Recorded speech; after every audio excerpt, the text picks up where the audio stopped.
সবাই বলি আমিন। আমাদের যে আলোচনা চলতেছিল সূরাতুল বাইয়িনা সম্পর্কে, এই সূরা বাইয়িনার কিছু সংখ্যক আয়াতের সংক্ষিপ্ত তাফসীর আমরা শুনেছিলাম। আমরা আলোচনা করতেছিলাম ওমা উমিরু ইল্লা লিয়াবুদুল্লাহা মুখলিসিনা লাহুদ্দিন। এই আয়াতের কিছু সংখ্যক তাফসীর আমরা শুনেছিলাম। ধারাবাহিকতার সহিত আজকে আলোচনা করার চেষ্টা করব ওমা তৌফিক ইল্লা বিল্লাহ। দেখেন, ওই যে মানুষগুলা যারা কইতো যে আমাদের কাছে রাসূল না আসা পর্যন্ত, সুস্পষ্ট আল্লাহর পক্ষ থেকে কিতাব দলিলাদিল্লাহ না আসা পর্যন্ত আমরা আমাদের কর্মকাণ্ড থেকে ফিরে আসব না, তারা কি করছে? আসার পরেও একটা দল গ্রহণ করেন নাই, রাসূলকে রাসূল মেনে নেন নাই, আল্লাহর কিতাবকে আল্লাহর পক্ষ থেকে কিতাব মেনে নেন নাই। আল্লাহ তাআলা তাদেরকে বলতেছে, অথচ তাদেরকে ওমা উমিরু ইল্লা লিয়াবুদুল্লাহা মুখলিসিনা লাহুদ্দিন, তাদেরকে তো আমি অনেক কিছু চাপায়া দেই নাই, তাদেরকে তো আমি অনেক কিছু চাপায়া দেই নাই। তাদের শুধু একনিষ্ঠভাবে আমি আল্লাহর ইবাদত করার জন্যই বলা হয়েছে। দেখেন, যদি আমাদেরকে আল্লাহ চাপায়া দিত, যদি আমাদেরকে আল্লাহ চাপায়া দিত বনি ইসরাইলের মতো, তাহলে কতটা কঠিন হইতো। আপনি ঘরের ভিতরে গুনাহ করছেন, ঘরের দরজায় আপনি গুনাহগার অপরাধী, সকালবেলা উঠে দেখবেন যে বাসন দেওয়া শুরু হয়ে গেছে, আপনার ঘরের দরজায় বড় অক্ষরে লেখা হয়ে গেছে যে আপনি এমক অপরাধী অপরাধী। আপনার কোথাও নাপাকি লাগলে, জামায় নাপাকি লাগছে, ওই জামাটা কেটে ফেলতে হবে, ওখান থেকে ধুইলে হবে না। দেখেন কত কঠিন ছিল শরিয়াত, তাদের জন্য বিধান কত কঠিন ছিল। যদি এমন শরিয়াত আমাদের জন্য হইতো, আমাদের জন্য কষ্ট হয়ে যেত না? কিন্তু বনি ইসরাইলকে আল্লাহ দিছিলেন, তারা বেশি ঘাওড়া ছিল। কি ছিল? বেশি ঘাওড়া ছিল। মুসা আলাইহিস সালাতু ওয়াস সালামের বাহিনী যখন মুসা আলাইহিস সালাতু ওয়াস সালাম তার উম্মতদেরকে নিয়ে আল্লাহর হুকুমে কোন শত্রু দলের সাথে মোকাবেলা যুদ্ধের ঘোষণা করলো, আল্লাহ তাআলা বললেন, মুসা তোমার বাহিনী নিয়ে তোমার উম্মতদেরকে নিয়ে অমুক শত্রু দলের সাথে যুদ্ধ করো। তখন উম্মতরা কি বলে? আনতা রাব্বুকা, আপনি আর আপনার আল্লাহ যায় যুদ্ধ করতে লাগেন, আমরা পরে আসতেছি। নাউজুবিল্লাহ কইতেন না? মুসার উম্মতরা মুসাকে বলতেছে, মুসা তুমি আর তোমার আল্লাহ যায় যুদ্ধ করতে লাগো, আমরা একটু পরে আসি। দেখেন কতটা গাওয়া ছিল, কতটা বেপরোয়া ছিল। অথচ রাসূল সাল্লাল্লাহু আলাইহি সাল্লামের সঙ্গে সাহাবীরা ছিল।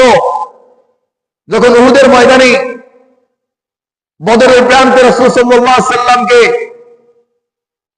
অনেক শত্রুরা আক্রমণ করেছেন, তখন সাহাবায়ে কেরামরা চারিদিক থেকে বেষ্টন করে বলতেছে রাসূলকে, রাসূল, ইয়া রাসূলুল্লাহ, ইয়া হাবিবাল্লাহ, আপনার সামনে আমরা আছি, আপনার পিছনে আছি, আপনার ডানে আছি, আপনার বামে আছি, আমাদের জীবন থাকতে আপনাকে আমরা একা ছেড়ে দিব না। বলেন না সুবহানাল্লাহ। এজন্য আমাদের জন্য বনি ইসরাইলের থেকে শরিয়ত সহজ না কঠিন? সহজ। বনি ইসরাইলরা ছিল ঘাওড়া, তাদের জন্য শরিয়ত ছিল কঠিন। এজন্য আল্লাহ বলতেছে, ওমা উমিরু, আমি তো তোমাদের এমন কিছু চাপায় দেই নাই, ইল্লা লিয়াবুদুল্লাহ, শুধুমাত্র একনিষ্ঠভাবে আমি আল্লাহর ইবাদত করো, বেজাল মুক্ত ইবাদত করো, শিরিক মুক্ত ইবাদত করো, কুফরি মুক্ত ইবাদত করো। আমি আল্লাহর সঙ্গে শিরিক করো না, আমি আল্লাহর সাথে কুফরি করো না, আমি আল্লাহর সঙ্গে অন্য কারোর তুলনা করো না, আমি আল্লাহর স্থানে অন্য কাউকে বসাও না। এমন হয়ে আমি আল্লাহর একনিষ্ঠভাবে ইখলাসের সহিত ইবাদত করো। এটাই তো বলছিলাম, আর তো কিছু বলি নাই। হুনাফা ওয়া ইউকিমুস সালাহ, এই ইবাদতগুলির মধ্যে এক নম্বর ইবাদত হচ্ছে ওয়া ইউকিমুস সালাহ, নামাজ প্রতিষ্ঠা করা, নামাজ কায়েম করা, নামাজ আদায় করা। এক নম্বর কাজ কি? এক নম্বর কাজ কি? নামাজ পড়া, নামাজ কায়েম করা, নামাজ প্রতিষ্ঠা করা। অথচ আজকে সমাজের ভিতরে দেখলে দেখা যায় যে নামাজ মোল্লা মুন্সিরা বানাইছে। নাউজুবিল্লাহ বলতেন না? এই তরিকার নামাজ মোল্লা মুন্সিরা বানাইছে, মসজিদ মোল্লারা বানাইছে। দোস্ত, তুমি যদি এই কথা বলো, তাহলে এই কথাটা রাসূল পর্যন্ত চলে যায়। মসজিদে নববী কার হাতে বানানো? আল্লাহ রাসূলের হাতে বানানো। মসজিদে নববী আল্লাহ রাসূলের হাতে বানানো, হেরেম শরীফ স্বয়ং আল্লাহ তাআলা বানাইছে। তাহলে তুমি যে অভিশাপ দিলা, তুমি যে এই বদনাম দিলা যে মসজিদ মোল্লা মুন্সিদের বানানো, তাহলে এই কথা তো, এই অভিশাপটা তো আমার রাসূল পর্যন্ত চলে যায়। এই জন্য এই তরিকা, এই নামাজের পদ্ধতি, এই সিস্টেমটা কার থেকে আসছে? রাসূল সাল্লাল্লাহু আলাইহি সাল্লাম থেকে। আল্লাহ তাআলা জিবরাইলকে শিখাইছে, জিবরাইল রাসূলকে শিখাইছে, রাসূল সাল্লাল্লাহু আলাইহি সাল্লাম তার উম্মতদেরকে শিখাইছে। বলেন সুবহানাল্লাহ। এক নম্বর কাম কি? ওয়ায়ুকিমুস সালাহ, নামাজ প্রতিষ্ঠা করা, নামাজ আদায় করা। ওয়ায়ুতুজ যাকাত, দুই নম্বর কাজ যাকাত আদায় করা। কি করা? যাকাত আদায় করা। যাকাত কেন আদায় করার কথা বললো এখানে? ওয়ায়ুকিমুস সালাতা ওয়ায়ুতুজ যাকাতা ওয়া যালিকা দীনুল কাইয়্যিমা। আল্লাহ তাআলা নামাজ আদায় করার কথা বললেন, যাকাত আদায় করার কথা বললেন। এই দুইটা কথা বলে আল্লাহ তাআলা বললেন ওয়া যালিকা দীনুল কাইয়্যিমা, এটাই তোমাদের জন্য প্রতিষ্ঠিত দিন। নামাজ পড়া, যাকাত আদায় করা, এই দুটো মূলনীতি।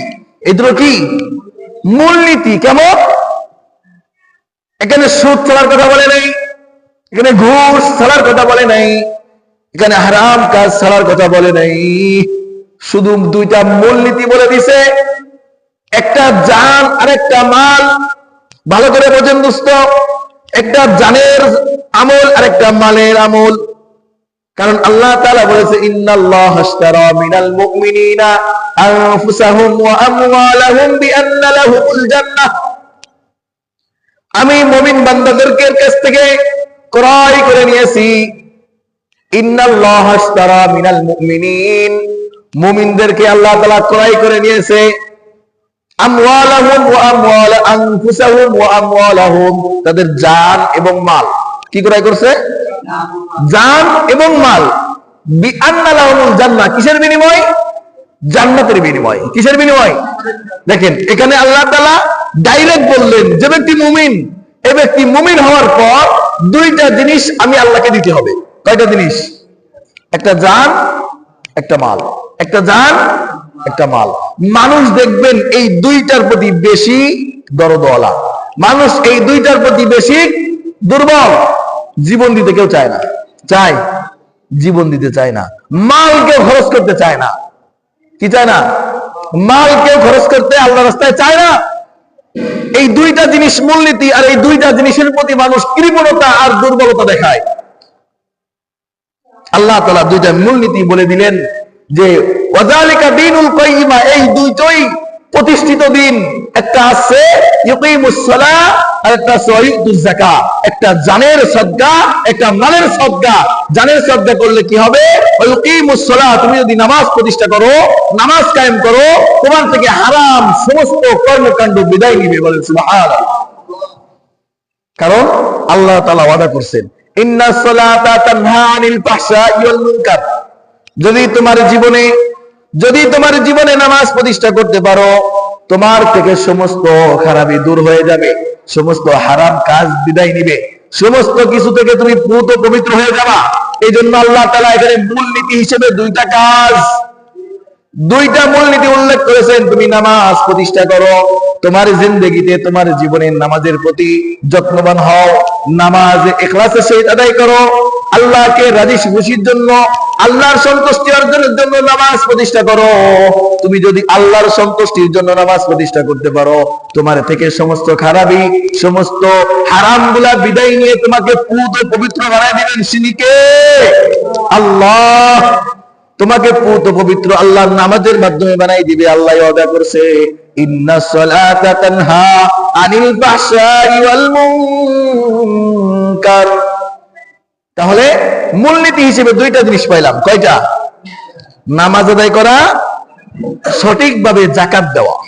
ওয়ায়ুতুজ যাকাত। যাকাত কেন? বলে যাকাত দিলে তুমি যে হারাম থেকে বাঁচবা, তুমি যে জিনিসটা ভক্ষণ করবা, যদি ভক্ষণ না করো, তুমি যদি না খাও, তাহলে তো তুমি আল্লাহর ইবাদত করতে পারবা না। পারবা? আর যদি হারামটা ভক্ষণ করে ইবাদত করো, তোমার ইবাদতই গ্রহণযোগ্য না। কিনা? ইবাদত গ্রহণযোগ্য না। এই জন্য হালাল খাও, নিজের জিন্দেগিতে নামাজ প্রতিষ্ঠা করো, তোমার থেকে সব কিছু বিদায় নিবে, সব খারাপি বিদায় নিবে। আর মালের যাকাত যদি না দাও, তাহলে ওই যাকাতটা ছিল গরিব দুঃখীর হক। কার হক? গরিব দুঃখী মিসকিন এতিমদের হক ছিল, যে হকটা তুমি আদায় না করার কারণে তাদের হকটা তুমি খাইলা। তুমি হালাল খাইলা না হারাম খাইলা? হারাম খাইলা। আর এই হারাম খেয়ে ইবাদত করলে মালিক কি করে না? ইবাদত কবুল করে না। এই জন্য আল্লাহ এখানে দুইটা মূলনীতি বার্তায় দিছে। এই দুইটা মূলনীতির পরে যদি নিজেকে প্রতিষ্ঠা করতে পারো, তাহলেই তুমি দ্বীনের উপরে সঠিকভাবে অটল থাকার প্রতিশ্রুতি দিয়েছেন। তিনি কে? আল্লাহ। আল্লাহ বলতেছে ওয়ায়ুকিমুস সালাতা ওয়া ইউতুজ যাকাত, নিজের জিন্দেগিতে নামাজ প্রতিষ্ঠা করো, ওয়া ইউতুজ যাকাত, যাকাত সঠিকভাবে আদায় করো, তাহলেই ওয়াযালিকা দীনুল কাইয়্যিমা, তাহলে এটাই তোমার জন্য সঠিক সাবলীল প্রতিষ্ঠিত দিন। বুঝা গেল? তাহলে আল্লাহ সংক্ষেপে অনেক কথা বলে দিয়েছেন, সংক্ষেপে অনেক কিছু বলে দিছে। নামাজ প্রতিষ্ঠা করতে পারলে তোমার থেকে সমস্ত খারাপই দূর হয়ে যাবে, যদি একনিষ্ঠভাবে এক আল্লাহর জন্য নামাজকে আদায় করতে পারো, নামাজকে সমাজের ভিতরে প্রতিষ্ঠা করতে পারো, ফ্যামিলির ভিতরে প্রতিষ্ঠা করতে পারো, সমাজের ভিতরে প্রতিষ্ঠা করতে পারো, রাষ্ট্রের ভিতরে প্রতিষ্ঠা করতে পারো। আল্লাহ ওয়াদা দিয়েছেন তোমাদের রাষ্ট্র পবিত্র হবে, তোমার সমাজ পবিত্র হবে, তোমার ফ্যামিলি সংসার পবিত্র হবে। তুমি নিজের জীবনে প্রতিষ্ঠা করতে পারলে নিজের জীবন পুত পবিত্র হয়ে যাবে। বলেন সুবহানাল্লাহ।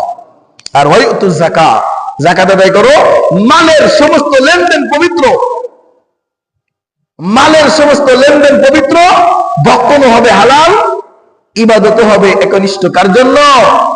আল্লাহর জন্য। এই দুইটা মূলনীতি বলে আল্লাহ বলতেছে ওয়াযালিকা দীনুল কাইয়্যিমা, এটাই তোমার জন্য প্রতিষ্ঠিত দিন। এতটুকুই আদায় করো, দেখো তোমার থেকে সব কিছু বিদায় নিয়েছে। আল্লাহ তাআলা বলতেছেন পরের আয়াতে ইন্নাল্লাযীনা কাফারু মিন আহলিল কিতাবি ওয়াল মুশরিকিন, ইন্নাল্লাযীনা কাফারু, এরপরেও এত সহজ করে দিয়েছে দিন, ইসলামকে এত সহজ করে দেওয়ার পরেও ইন্নাল্লাযীনা কাফারু, নিশ্চয়ই যারা এই দিন থেকে বিমুখ হয়েছে, মুখ ফিরায় নিছে। যেমন নামাজের কথা বলছেন, নামাজ লাগে না, এদের উদাহরণ কি বলবো? এদের কথা বললেই মনের ভিতরে খারাপ লাগে। যেমন দেখেন, একটা লোক আপনাকে মহব্বত করে। কাকে মহব্বত করে? আপনাকে সবসময় বলে আপনাকে আমি খুব ভালোবাসি, আপনাকে খুব মহব্বত করি, আপনাকে অন্তর থেকে ভালোবাসি। এ কথা আপনার সামনে বলে, আপনাকে বলে, আবার আপনার ছেলেকে মারে, আপনার ছেলেকে অত্যাচার করে, আপনার ফ্যামিলির উপরে টর্চার করে, আপনার ফ্যামিলির উপরে নির্যাতন করে, আপনাকে যেখানে সেখানে আঘাত করে, আপনাকে সুযোগ পাইলে মেরে ফেলার চেষ্টা করে, আপনার জমি জায়গা টাকা পয়সার ক্ষতি করতে চায়, অথচ আপনার সামনে এসে বলে আপনাকে আমি খুব বেশি মহব্বত করি। তাহলে প্রকৃত কি এই ব্যক্তি আপনাকে মহব্বত করে? প্রকৃত পক্ষে কি এই ব্যক্তি আপনাকে মহব্বত করে? যদি আপনাকে মহব্বত করতো, আপনাকে কখনো গায়ে তুলতো? আপনাকে কখনো আঘাত করতো? আপনার ছেলে সন্তান আহাল পরিবারের প্রতি কখনো নির্যাতন করত? আপনার মাল ধন সম্পদের কখনো খারাপই চাইতো না। বরঞ্চ ওই ব্যক্তি আপনাকে ভালোবাসে, যে আপনার সামনে এসে বলে না যে আপনাকে ভালোবাসি, আপনাকে মহব্বত করি, এই কথা বলে না, কিন্তু আপনার কখনো খারাপই চায় না। আপনি যে কাজে কষ্ট পান সেই কাজ কখনো করে না। এই ব্যক্তি মূলত আপনাকে প্রকৃত ভালোবাসে। তা ঠিক আজকে সমাজের ভিতরে দেখলে দেখা যায় যে একদল স্লোগান মারে আমরাই আশিকে রাসূল, আমরাই রাসূলকে ভালোবাসি, অথচ মুখে আল্লাহ রাসূলের সুন্নাতি দাঁড়ি পাওয়া যায় না। অথচ স্লোগানবাদী আমরা রাসূলকে ভালোবাসি, রাসূলের পোশাক লিবাস তাদের শরীরে পাওয়া যায় না, অথচ তারাই বলে আমরা রাসূলকে ভালোবাসি। তাদের চলাফেরা কাজকর্মের ভিতরে, আখলাক চরিত্রের ভিতরে, আচরণ ব্যবহার বিধিবিধানের ভিতরে কোথাও আল্লাহ রাসূলের নির্দেশনা, আল্লাহ রাসূলের পথ পন্থা খুঁজে পাওয়া যায় না। অথচ তারাই স্লোগানবাদী, তারাই স্লোগান দিতে থাকে।